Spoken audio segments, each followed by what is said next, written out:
It was just this week that we heard about the SPD-1, a spider-inspired robot designed to inspect sewer lines.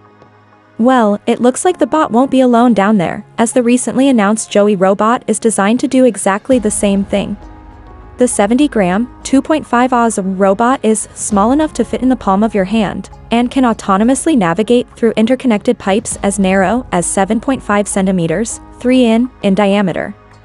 It moves along on 3D printed, 3-spoked wheel legs, which allow it to both traverse smooth sections and step over obstacles. The materials cost of each prototype is about £300, $357 US. That figure would drop if they were manufactured on a commercial scale. Joey is also equipped with range-finding sensors that let it gauge the distance to walls, junctions, and corners, without having to turn on its more battery-hungry camera and spotlights. That said, when its onboard microprocessor does detect a problem in the pipes, the robot will power up the lights and camera, along with a microphone, to document the issue. Joey is completely autonomous, requiring no connection to an operator or external power source.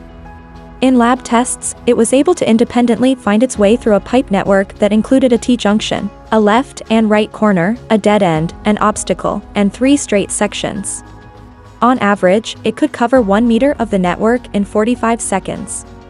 Joey also successfully climbed slopes with gradients similar to those in real-life sewer lines. Plus, it was able to slog through both loose sand and dishwashing liquid.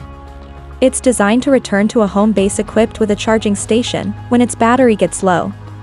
Plans call for future versions of Joey to be completely waterproof, able to turn themselves back over when flipped upside down, and possibly even capable of fixing the sewer problems that they detect.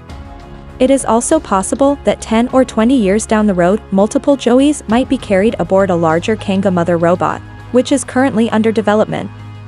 Although the Kanga would be restricted to relatively wide pipes, its larger battery would allow it to travel farther down the sewer lines, sending the Joeys out to inspect the narrower pipes and report back on what they find.